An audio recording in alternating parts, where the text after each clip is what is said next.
Nós podemos estar vivendo uma crise muito perigosa. E eu não me refiro à crise política. Eu me refiro à ausência de liderança masculina. Homens que estão abandonando o seu posto de liderança.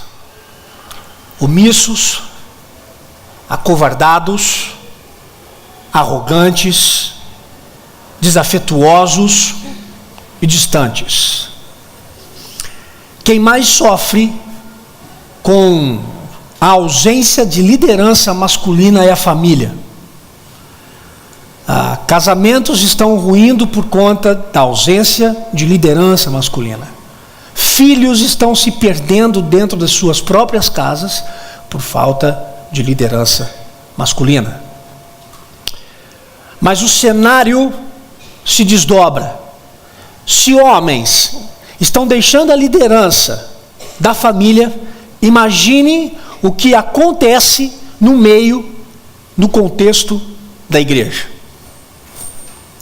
A verdade é que a gente já pode ver o reflexo na igreja desse cenário atual de homens não assumindo sua liderança dentro da igreja.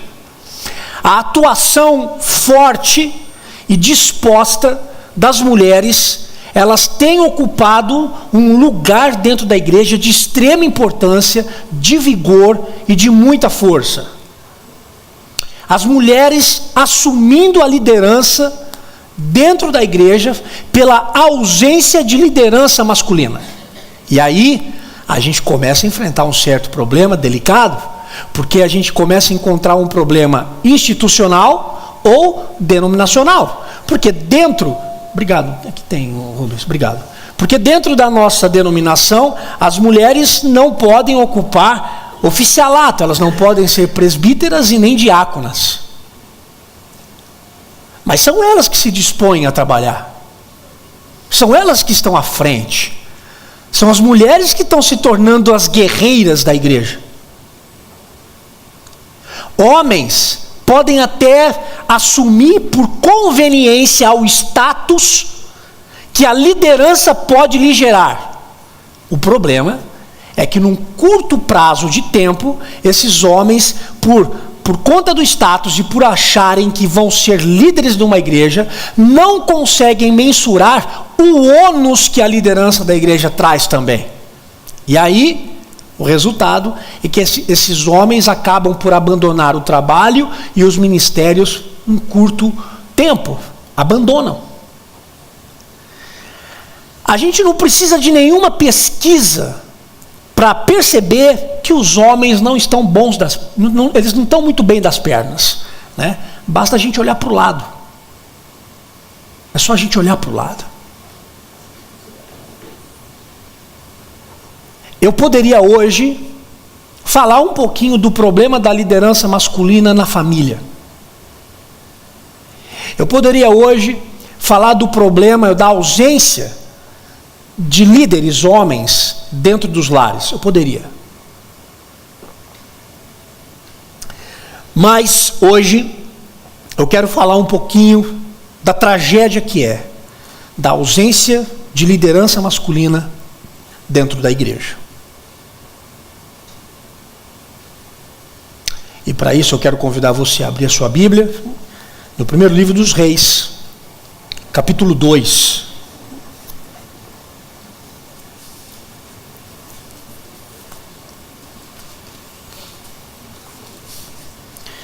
Primeiro Reis, capítulo 2. Eu vou ler dos versículos 1 a 9.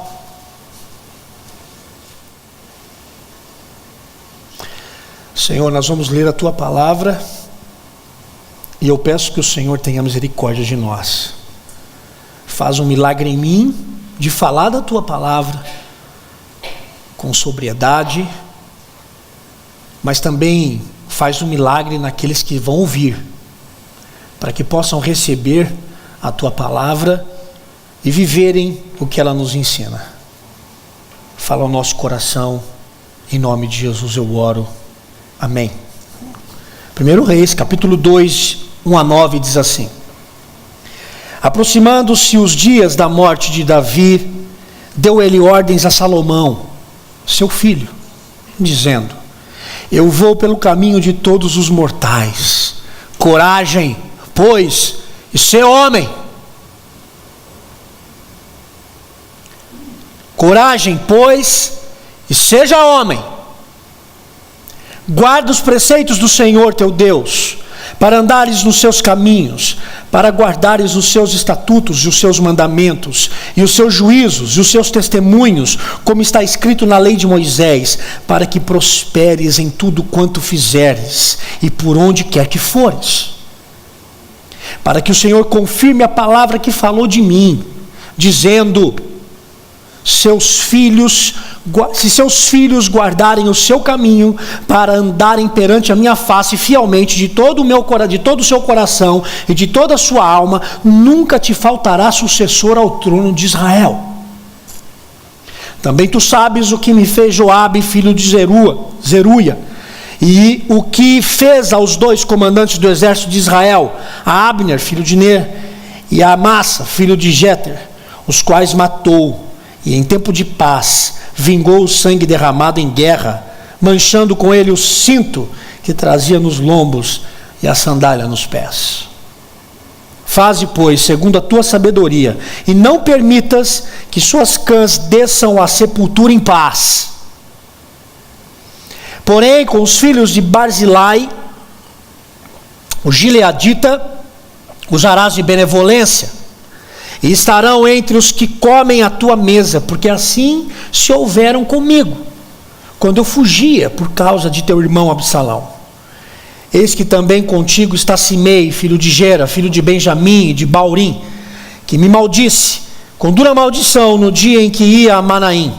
Porém ele saiu a encontrar-se comigo junto ao Jordão, e eu pelo Senhor lhe jurei, dizendo que não o mataria a espada.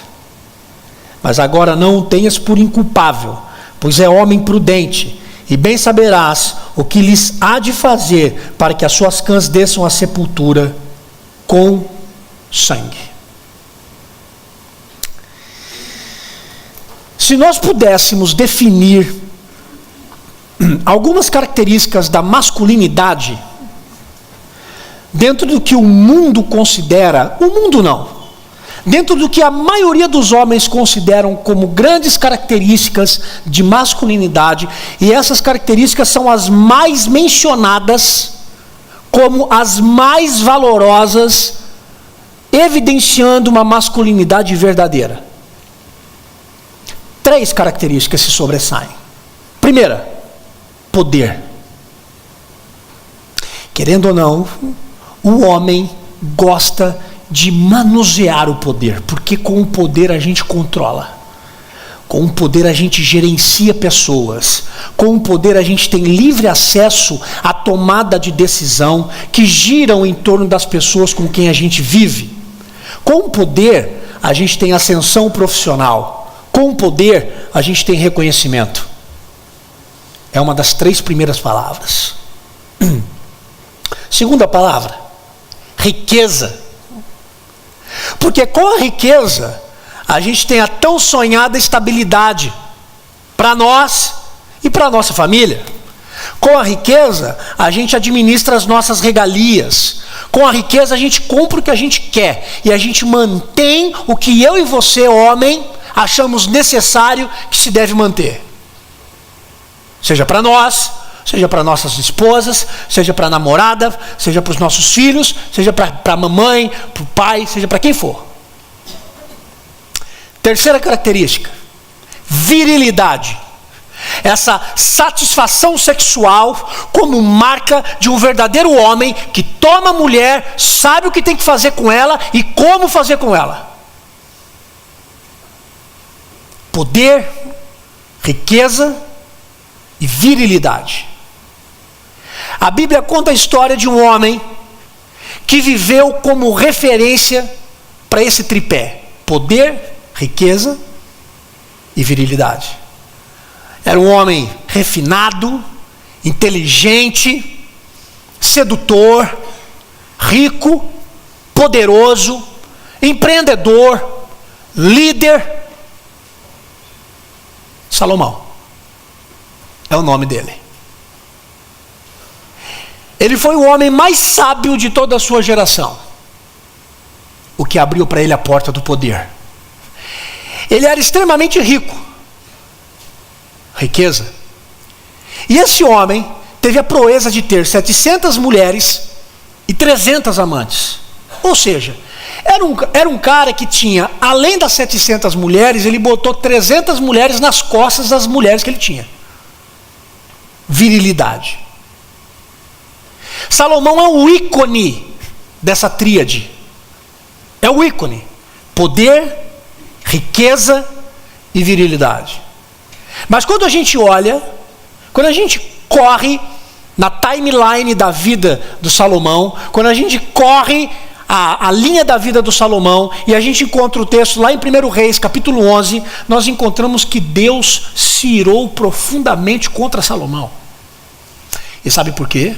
Porque diz o texto que o seu coração se desviou do Senhor. Esse homem amou mais o poder, amou mais a riqueza e amou mais a sua virilidade do que a Deus.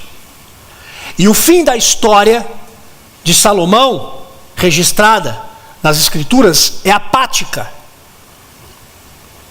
O registro da sua morte não tem nenhuma palavra de despedida, não tem ninguém com ele, não tem nenhuma bênção. É uma morte melancólica e nada apoteótica para um rei como ele. Salomão pede sabedoria a Deus para governar, mas ele não tinha sabedoria para governar a si mesmo. Sabe o que é que me chama a atenção? É que esse texto que a gente leu, agora a gente estava lá na frente da vida do Salomão, agora a gente volta de novo. Quando a gente volta na timeline da vida do Salomão, ele está agora jovem, o seu pai é o Davi, e o Davi está morrendo. E o Davi chama o seu filho Salomão, porque é tradição impetrar uma bênção para o filho que vai ocupar o trono no lugar do pai. O próximo que vai ocupar o trono é o Salomão. Então Davi chama o Salomão, porque Davi quer dar umas palavras para o seu filho. E o que me chama a atenção é que no início desse discurso, o Davi já quase sem voz, morrendo, olha para o seu filho no versículo 2 e diz assim: meu filho, eu vou pelo caminho de todos os mortais, coragem e seja homem. Eu não sei se você, homem, está aqui nessa noite, ou vendo essa mensagem pela internet, eu não sei se você já ouviu isso do seu pai e da sua mãe. Já ouviu isso? Vira homem, rapaz. Às vezes com aquela leve sacudida masculina. Vira homem, rapaz. A cachola jogado de um lado para o outro. Salomão também ouviu de um pai que estava morrendo em cima da cama. A pergunta é: o que o Davi queria dizer para o seu filho com a expressão seja homem? Eu confesso que nessa noite a minha palavra é especialmente a você, homem, que não quer e que tem fugido de assumir a sua liderança no contexto da igreja. Para você que está correndo de assumir essa liderança, para você que está se escondendo de assumir essa liderança, hoje é para você, homem, e eu quero olhar nos seus olhos. E não adianta nem segurar na mão da sua esposa, nem da mulher que está do seu lado hoje. O que Davi queria dizer para o seu filho quando ele disse seja homem? E eu quero compartilhar três lições com vocês, homens, que devem desejar devem desejar assumir liderança na igreja. Eu me lembro que quando eu era adolescente, alguém lá na igreja perguntou assim para mim: ô Vila, eu nem imaginava ser pastor. Ô Vila, o que você quer fazer na igreja? Eu falava assim: rapaz, eu quero ser presbítero. Mal sabia eu o que eu estava dizendo, né? E aí, eu me lembro que quem perguntou isso para mim foi um presbítero, o Calbi. E o Calbi disse assim para mim: mas por que você quer ser presbítero? E eu me lembro assim: porque deve ser muito legal você ser líder na igreja. Eu me lembro que o Calbi deu um tapinha em mim. Deus te abençoe. A gente tem que desejar ser líder na igreja. E eu quero compartilhar com vocês, então, 3 lições para você, homem, que deseja assumir liderança na igreja. Primeira, busque ser corajoso. Versículo 2. Busque ser corajoso. A primeira palavra do Davi para o seu filho foi coragem. E essa é o que eu vou chamar de postura do líder. A postura do líder é ser corajoso. A pergunta é: por que o líder tem que ter coragem? Por que o Davi está dizendo para o Salomão ter coragem? Ora, não é difícil da gente entender no texto. Davi estava morrendo. E agora, Salomão ia ter que ocupar o trono. Só que Salomão ia ter que lidar com 2 situações. A primeira, ter que lidar com a morte do pai. O luto. O pai está morrendo. Vai ter que lidar com a morte do pai. E segundo, ele vai ter que assumir a responsabilidade de liderar a nação.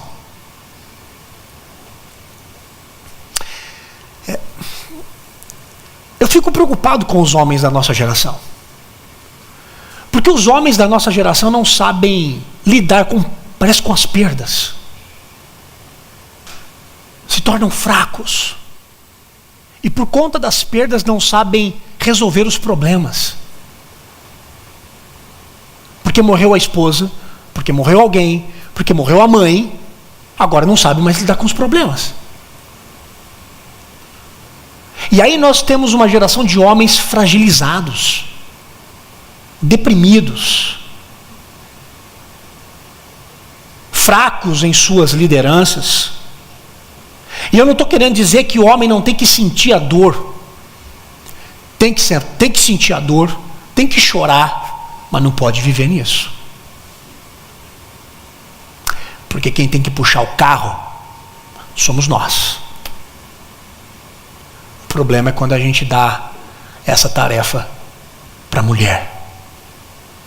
Porque eu estou mal. Porque eu não dou conta. Empurre o carro. Aí, mulher, você vai ter que ser mulher para dizer: empurro não. Empurre você. Porque fazendo isso você vai ajudar o homem a ser homem.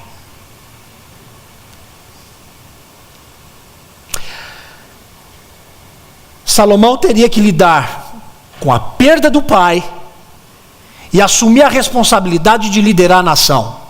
E esse é um fator importante na liderança masculina que Deus espera de nós, dentro e fora da igreja. Assumir responsabilidades com coragem, sem medo de fugir, sem medo de se esconder. Um homem corajoso é um homem que lidera a sua casa, como marido, como pai, e que teme a Deus. Um homem corajoso é um homem que lidera na sociedade, ocupando a sua função com santidade, com excelência no que faz, fazendo bem feito, sendo exemplo do que faz. Mas também, um homem corajoso e de Deus é um homem que não vive fugindo em liderar a comunidade em qual congrega. É um homem que lidera a igreja com humildade, fazendo o que deve fazer e não esperando que os outros façam no seu lugar. Você vai e faz e assume. Um homem corajoso que administra e que oferece a sua vida em prol do serviço da igreja é o homem que busca oferecer os seus dons, os seus talentos, as suas competências, as suas habilidades, e desenvolve isso para que a igreja glorifique a Deus. Ah, pastor, eu não sei pregar, eu sou homem, eu não sei pregar. O que você sabe fazer? Eu sou bom com conta. Pronto, vamos aposentar o João Carlos.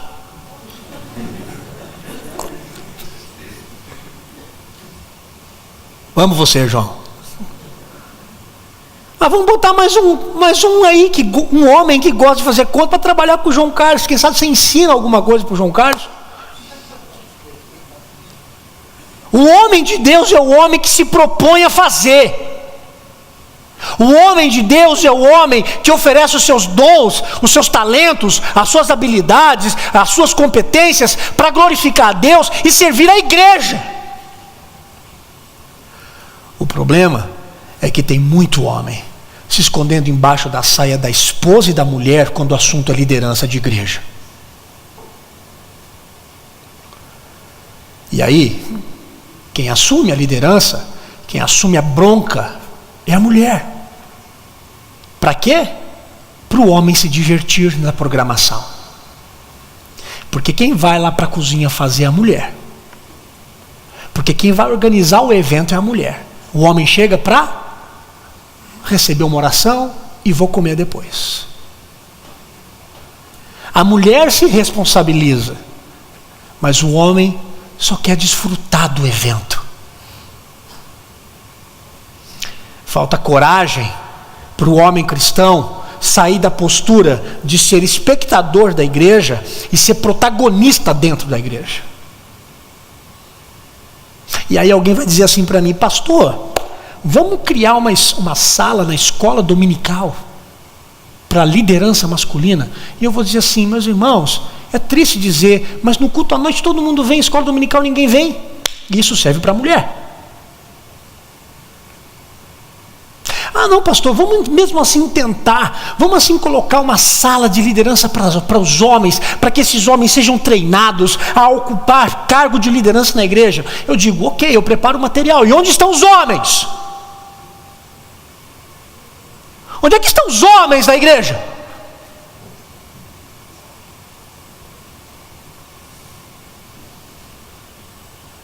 A gente não precisa criar um meio, a gente não precisa criar um artifício para levantar homens que ocupem cargo de liderança na igreja. Sabe por que a gente não precisa fazer isso? Porque homens de Deus naturalmente vão se envolver e vão se tornar líderes nas suas igrejas. Eles não precisam de artifício, eles vão fazer. Eles vão se levantar, eles vão dar trabalho para o pastor. Pastor, eu quero fazer. Pastor, estou organizando um negócio aqui. Pastor, vou fazer. Esse é um homem de Deus, porque ele não precisa criar um artifício para que ele execute o seu dom, o seu ministério. Não, ele vai e faz. Ele vai e executa, ele vai e se levanta, ele vai e se coloca na brecha, ele vai dar cara a tapa. O que a gente precisa na liderança masculina dentro da igreja são homens corajosos e não acovardados, de assumirem liderança na igreja, de dar cara a tapa, de dizer, eu vou encarar isso aqui. Ah, pastor, mas a liderança masculina é muito patriarcal. A liderança na igreja ela é patriarcal. Ela é patriarcal, sempre foi. E quem instituiu isso não foi a igreja, quem instituiu isso foi o próprio Senhor. E eu não tenho problema nenhum em dizer isso.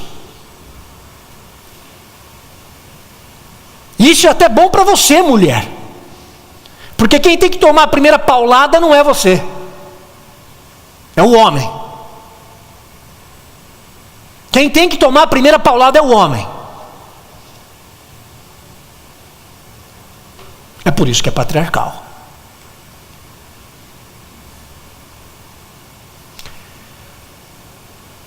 A primeira característica de um homem que deve ocupar liderança na igreja é ser corajoso. Não se esconda. Talvez a igreja não caminha bem porque faltam homens corajosos. Talvez a igreja não caminha bem porque as mulheres estão sobrecarregadas, carregando a igreja em oração, e não tem homem que ora. Talvez a igreja esteja caminhando mal porque as mulheres estão sozinhas tentando administrar tudo na igreja, e os homens estão se tornando peso dentro dela. Está na hora de vocês irem para baixo e dizer para as mulheres: sobem, porque quem vai segurar agora somos nós.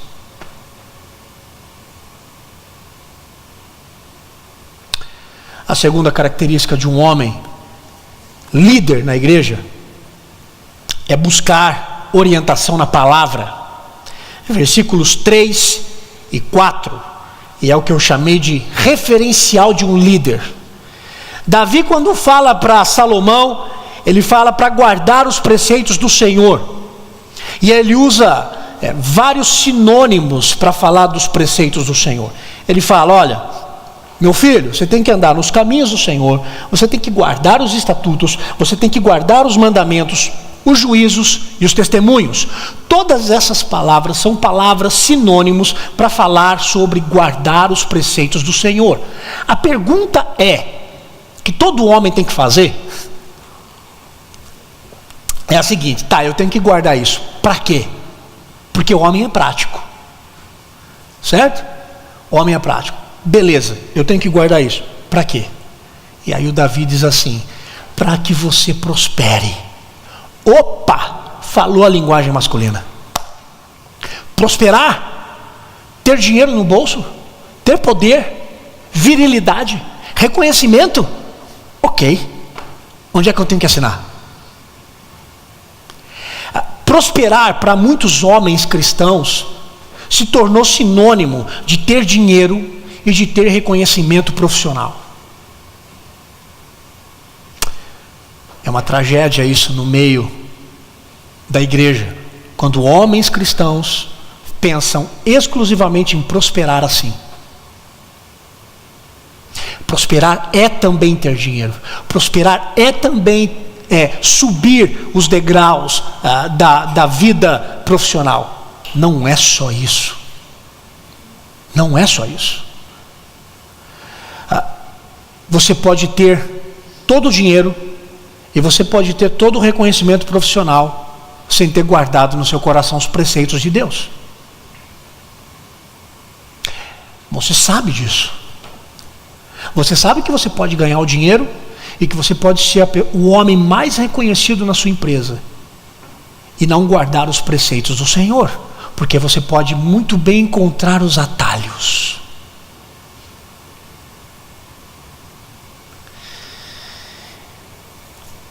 E quando a gente fala de liderança na igreja, os preceitos do Senhor é algo tão óbvio, que está longe da gente querer negociar ele. Mas é exatamente aí que mora o perigo, porque muitos homens acham que podem manter uma liderança eclesiástica com base nessa definição de prosperidade doentia. Sabe qual é a grande definição de muitos líderes cristãos, de muitos líderes homens dentro da igreja? Eles entendem prosperidade como resultado. O que a gente está fazendo que está dando resultado? E eu vou dizer uma coisa para você, homem: nem tudo no reino de Deus é cartesiano do jeito que a gente pensa que é. Se você acha que resultado ministerial é você ter uma igreja lotada e você abrir mão dos preceitos do Senhor para isso, isso não é prosperidade, isso é falência. Se você acha que ocupar o púlpito, homem, e você vai pregar a palavra de Deus, e você vai querer dizer palavras amáveis ao povo para que o povo esteja aqui com você, e você vai abrir mão da verdade bíblica, isso não é prosperidade, isso é falência.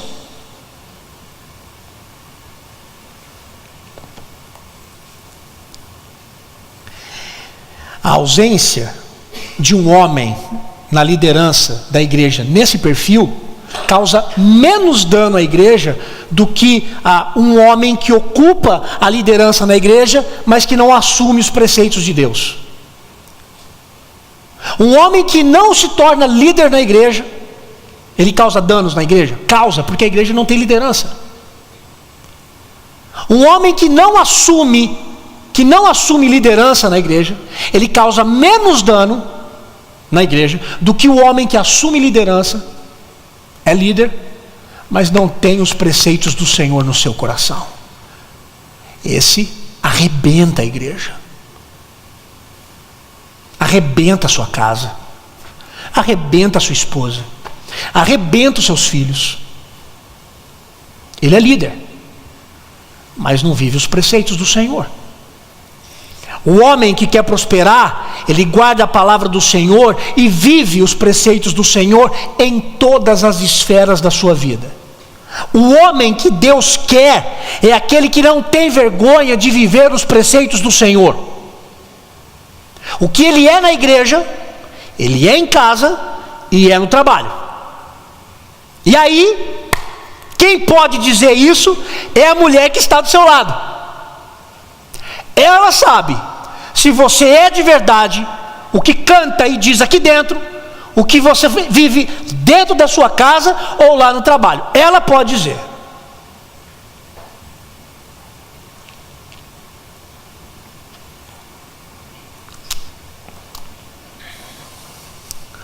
Quando homens que querem ocupar liderança na igreja estão abraçados nos preceitos do Senhor, esses homens estão para ver o que é que Deus pode fazer na vida deles e através da vida deles. Coragem e guardar os preceitos do Senhor. Ter a palavra de Deus como referência. E a terceira característica de um homem que deve assumir liderança na igreja: aceite tomar decisões difíceis. Aceita, que dói menos. Versículos 5 a 9, o que eu vou chamar de o decidir enquanto líder. O homem, ele vai ter que tomar uma decisão. E veja, eu não estou dizendo que o homem tem que acertar na decisão. Ele tem que tomar a decisão. Se errar, errou. Mas não empurra isso para a mulher. Claro que na relação conjugal a conversa é importante, vocês vão conversar, tá certo, mas existem situações em que ela vai pedir para que você tome a decisão. Aí o homem faz o quê? Não, o que você achar melhor, minha linda. Aí ela quer dar um tapa em você. Aí, mulher, você lê 1 Reis para o seu marido. Coragem, pois isso é homem. Decida.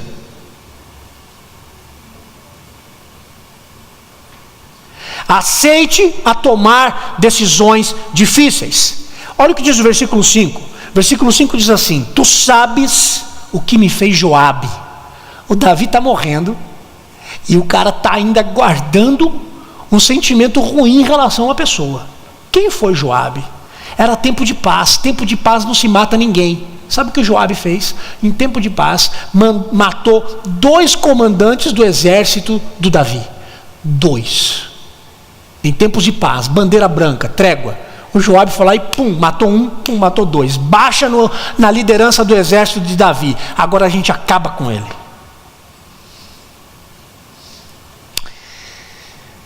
A primeira orientação de Davi para Salomão em relação ao Joabe é o seguinte: então, você lembra o que o Joabe fez? Pois é. Você vai prometer para mim que esse homem ele não vai descer com as cãs até a sepultura em paz. Você vai perseguir ele. Você vai atrás dele. Você entendeu? Você vai atrás do Joabe. Uou! Mas Davi também diz uma outra palavra. A primeira palavra é que Davi quer entrar em guerra. Davi quer entrar em guerra com Joabe. Só que ele está passando o bastão para o Salomão. Então ele diz: você vai entrar em guerra. Mas ele também dá uma orientação para Salomão ser benevolente com os filhos de Barzilai. Olha o que diz o versículo 7. Porém, com os filhos de Barzilai, o gileadita usarás de benevolência. Por quê? O Barzilai é um personagem bíblico, esse homem que era extremamente rico, um homem cheio de posses. E o que o Barzilai fez? Ele protegeu Davi quando Davi estava fugindo do filho insano e louco que era o Absalão. O Absalão perseguindo Davi para matar Davi. Davi encontrou guarida lá com o Barzilai. E aí Davi está dizendo para Salomão: olha, com os filhos de Barzilai, você vai botar esses meninos na mesa junto com você, vai dar comida para eles, eles vão viver junto com você, você vai cuidar deles, porque eu fui cuidado pelo pai deles. Nós temos aqui basicamente 2 conselhos sobre aceitar, de tomar decisões difíceis. O primeiro conselho: aprenda a lutar as lutas que você vai ter que enfrentar. Talvez aqui seja um dos grandes motivos para o acovardamento de homens na liderança da igreja. Talvez esse seja exatamente o ponto nevrálgico onde muitos homens não querem assumir liderança na igreja, porque sabem as lutas que terão e não têm coragem de encará-las. O medo de lutar as lutas que vão exigir dos homens posicionamento bíblico, inteligente e imparcial diante de algumas situações que a igreja enfrenta. E aí, esse homem vai ter que lutar. Vai ter que lutar. E é aqui onde aparecem esses homens que se mantêm como homens de Deus, porque eles não fogem das lutas que ocorrem na liderança da igreja, não se omitem, não se escondem, vão lutar. Isso também me faz lembrar do conselho de Jesus, quando certa vez ele disse assim: olha, a gente tem que ser prudente como a serpente, mas simples como a pomba. De alguma forma, nós homens, nós temos as nossas guerras, nós temos as nossas lutas, e a gente precisa encarar as nossas guerras. Inclusive, encarar as guerras que estão do lado de dentro da alma. Essas aqui são as piores. As que estão aqui dentro. Se você for corajoso o suficiente para encarar as lutas que estão aí dentro do seu coração, as lutas que ocorrem no meio da congregação se tornarão fichinha para você. A segunda coisa que o Davi está dizendo, a primeira coisa que ele diz: olha, homem, você vai ter que ser homem, porque você vai ter que encarar as lutas que a vida vai te trazer.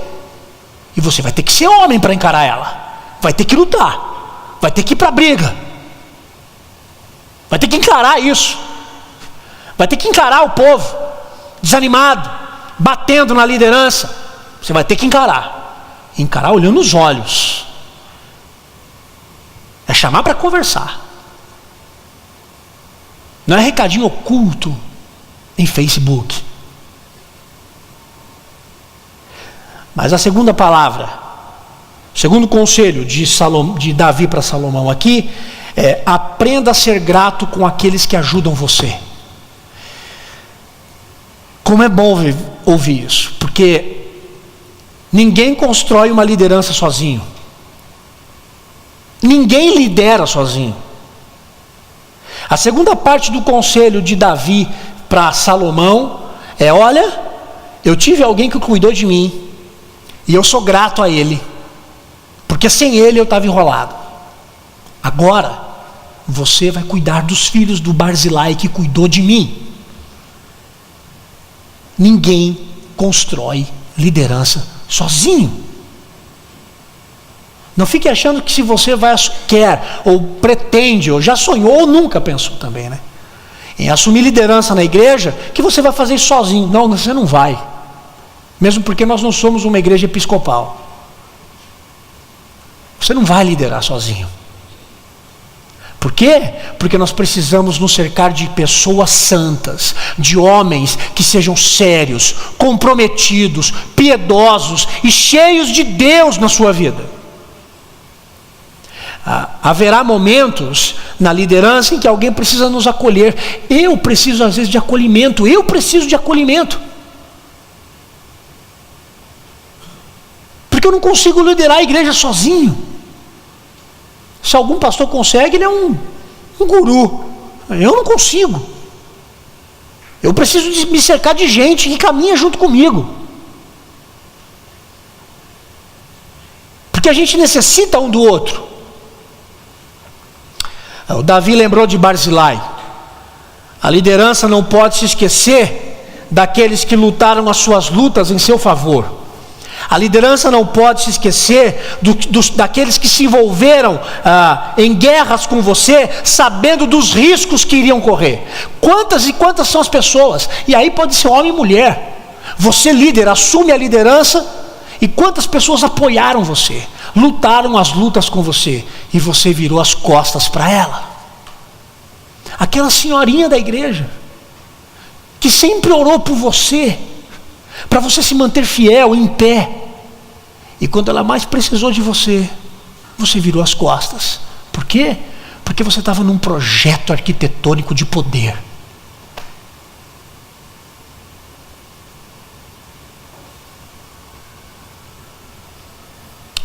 Triste ver líderes que querem caminhar sozinhos. Triste ver líderes que não pedem ajuda.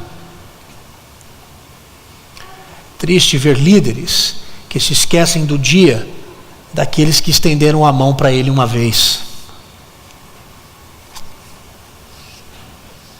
Triste ter notícias de pastores que tiram as suas próprias vidas.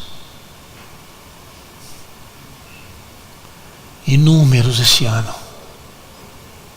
Inúmeros. Deixam a esposa, deixam os filhos, deixa a ferida para todo mundo, deixa a incógnita no ar e tira a vida. Vai retendo, vai retendo, vai retendo, cheio de problema, e não tem para que vomitar. Não tem outro homem que possa suportar os braços dele. A igreja necessita de uma liderança masculina que não apenas sabe lutar as lutas que vai ter. A igreja necessita de homens que vão à luta e que não tem medo de lutar. Não tem medo de colocar a cara a tapa, não tem medo de confrontar o pecado, não tem medo de se pôr aqui na frente da igreja e dizer assim: é assim porque a palavra de Deus diz. E o povo vira as costas para ele, e ele se mantém fiel. Nós precisamos de homens que não apenas saibam lutar as lutas, mas a gente também precisa de homens que saibam reconhecer as pessoas que têm cuidado de você no meio das lutas. Homens que sabem o tempo da guerra, mas homens que também sabem o tempo da paz. Porque afinal de contas, há tempo para tudo.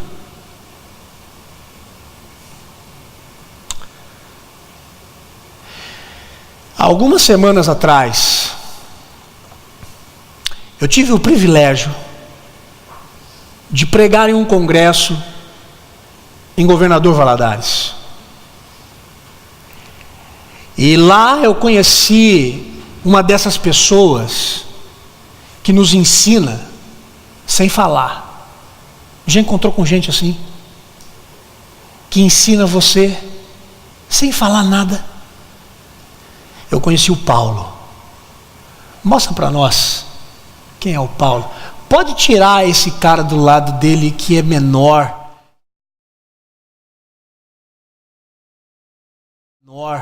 Que é né? Se quiser aumentar um pouquinho, consegue aumentar aí? Dá um zoom nele.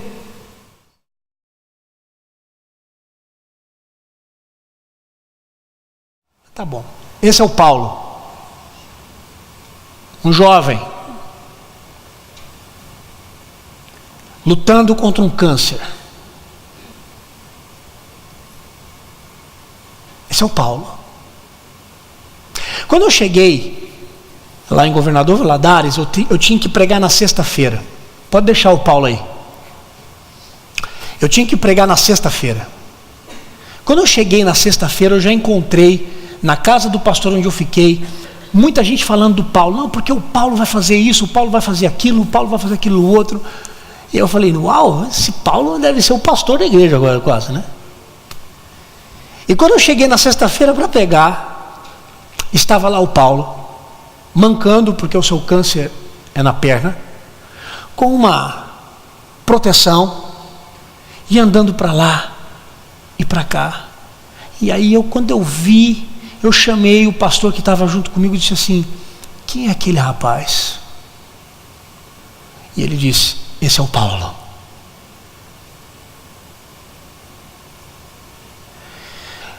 O Paulo ajudou a organizar o congresso. O Paulo trabalha na secretaria da igreja. O Paulo é um homem de Deus, um jovem, solteiro. E o trabalho do Paulo, eu comecei a perceber que isso se estendeu no sábado e no domingo. Quando chegou no domingo à noite, o pastor da igreja tinha pedido para eu fechar o congresso pregando no domingo à noite para a igreja. E eu estava sentado no primeiro banco. O ministério de louvor da igreja estava tocando. E num determinado momento, eles começaram a tocar uma música. E quando eles começaram a tocar essa música, vale aqui uma observação. Quando eu cheguei na sexta-feira, eu encontrei todos os homens da igreja careca. Todos. Eu só não voltei careca, porque, é verdade, eu só não voltei careca porque eu fiquei com medo de que eles interpretassem mal a minha postura. Falar, o pastor vem aqui, já quer se aparecer, então eu não vou fazer isso. Eu mantive. Quando eu cheguei na sexta e no sábado, eu encontrei todos os homens da igreja careca. Todos. Quando chegou no domingo, e num determinado momento, onde o ministério de música começou a tocar, todos os homens vieram para a frente da igreja. E eles estenderam a mão para o Paulo. E o Paulo saiu de lá de trás chorando. Sentou.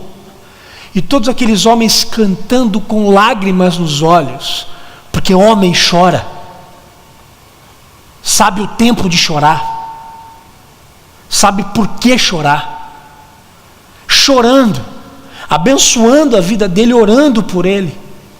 Quando eu vi aquela cena e vi a história do Paulo, um menino que se dispõe a trabalhar, um menino que não arreda a mão do trabalho, eu falei assim: eu estou diante de homens valorosos. Eu estou diante de um jovem que é homem. Homem. Aliás, um jovem que estava com a máscara e ele não podia ter contato com ninguém. As pessoas iam abraçar o Paulo e ele dizia: não pode. Ele me cumprimentava assim, ó. A gente, em vez de dar a mão, a gente batia o pé um no outro. Eu falei para o Paulo: Paulo, posso compartilhar sua história na igreja? Ele: claro, pastor, fica tranquilo, fica à vontade. O Paulo tinha todas as razões, todas as justificativas muito bem plausíveis para dizer: eu não posso trabalhar, eu não posso servir a igreja. Mas é o cara que está à frente. É o cara que está à frente.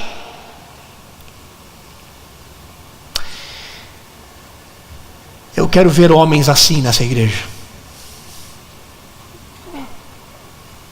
Homens que assumem a sua responsabilidade de liderar a igreja e de não empurrar esse peso para as mulheres. Homens que se colocam à disposição em eleição de tantos nomes que se tem. Homens que são desejosos por serem presbíteros. Homens que são desejosos em serem diáconos.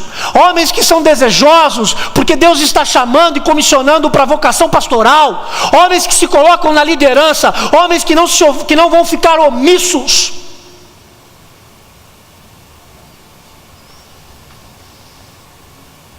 Não empurram.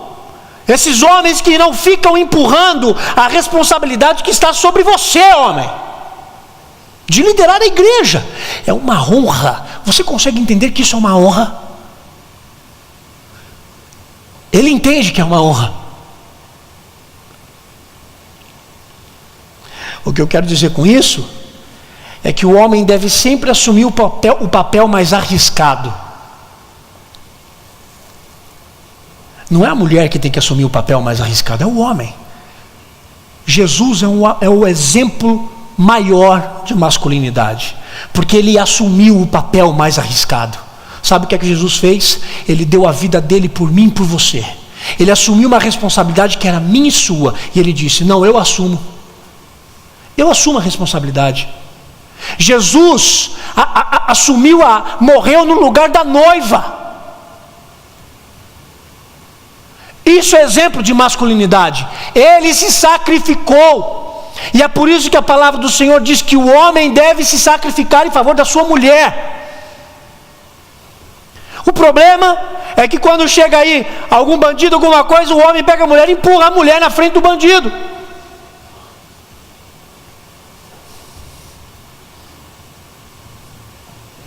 Nós precisamos de homens que venham a se sacrificar em favor, não apenas das mulheres, mas que venham a se sacrificar em favor da liderança da igreja de Jesus. E sabe o que é mais fantástico? É que quando Jesus se sacrifica, ele ensina os seus discípulos a assumirem o mesmo modelo e o mesmo estilo de vida. Ele chamou os seus apóstolos a fazerem a mesma coisa. Os líderes da igreja deveriam ser os primeiros a colocarem a cabeça a prêmio para conduzir o rebanho. Mas eu fico muito preocupado, porque me parece que poucos são os homens que se colocam na liderança da igreja. Eu louvo a Deus pelos presbíteros dessa igreja. Louvo a Deus. São 4 homens. Mas são 4 que levantaram a mão e disseram assim: eu estou aí.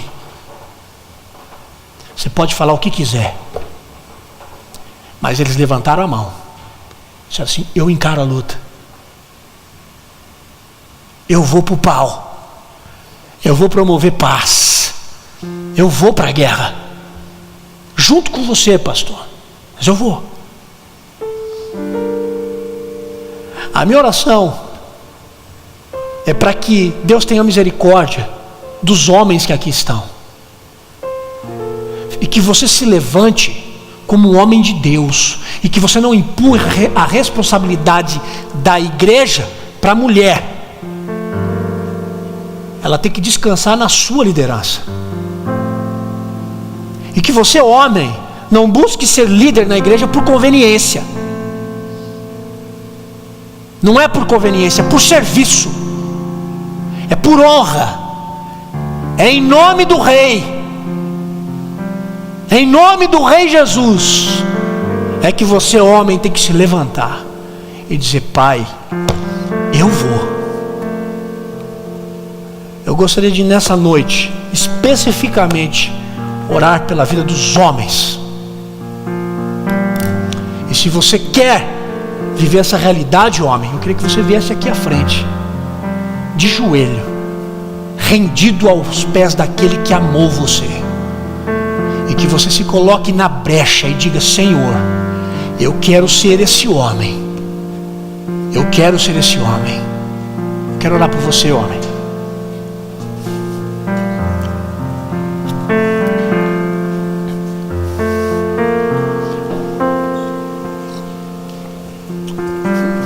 Mulheres, eu não quero que você venha.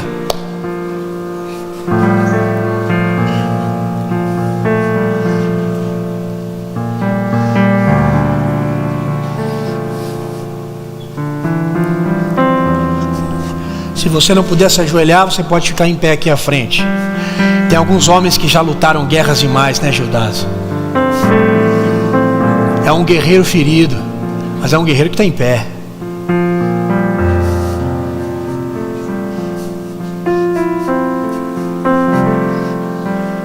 Agora eu quero que as mulheres fiquem em pé.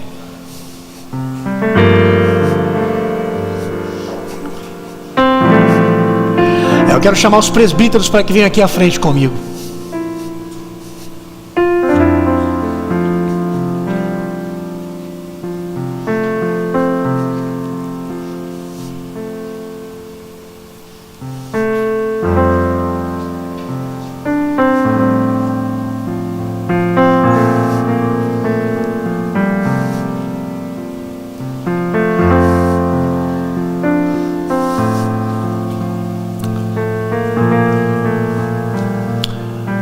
Mulheres, eu quero que você estenda a mão sobre esses homens e ore por eles. Ore.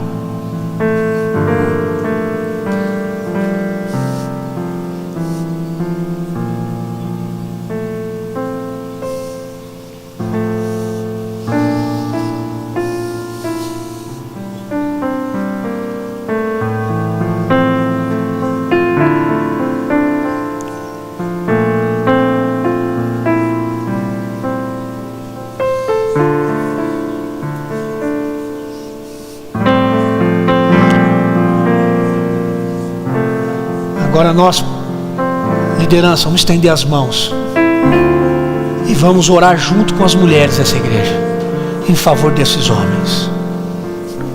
Pai amado, em nome de Jesus, nós colocamos esses homens diante do teu altar e nós pedimos para que eles sejam homens cheios do Senhor, homens, ó Deus, que possam se dedicar na obra do Senhor, que não venham a ter medo de servir ao Senhor, mas que se coloquem na brecha, que venham a se dispor a te servir com coragem, que eles possam ter coragem, que eles também possam saber as lutas que eles têm que lutar, que eles também possam ter temperança, que eles possam ser apegados à palavra do Senhor, em nome de Jesus. Enche esses homens da porção dobrada do teu Espírito, Pai, que eles sejam cheios do teu Espírito Santo, que governem bem as suas casas, mas que também sejam dispostos a liderar a igreja de Jesus de Nazaré. Levanta desse meio homens que sejam presbíteros, Pai. Levanta nesse meio homens que sejam líderes na tua igreja. Levanta nesse meio homens que sejam diáconos. Levanta nesse meio homens que sejam pastores de almas. Levanta nesse meio homens que cuidem das suas mulheres. Levanta nesse meio homens que cuidem dos seus filhos. Levanta nesse meio homens que tomem o primeiro tiro. Que sejam homens valorosos. Levanta nesse meio homens de oração e que não empurrem essa tarefa para as mulheres. Abençoe esses homens, Pai, em nome de Jesus, em nome de Jesus. Que a graça do Senhor Jesus, o amor de Deus o Pai, a comunhão e a consolação do Santo Espírito de Deus esteja sobre sua vida, mulher. Que essas mulheres, Pai, sejam cheias do teu Espírito para sustentarem esses homens, mas que também esses homens tenham coragem para viverem no mundo como homens de Deus, hoje e para todo sempre. Amém, amém, amém. Levante-se, ó, e dê um abraço no seu irmão que está do seu lado. Deus te abençoe, em nome de Jesus.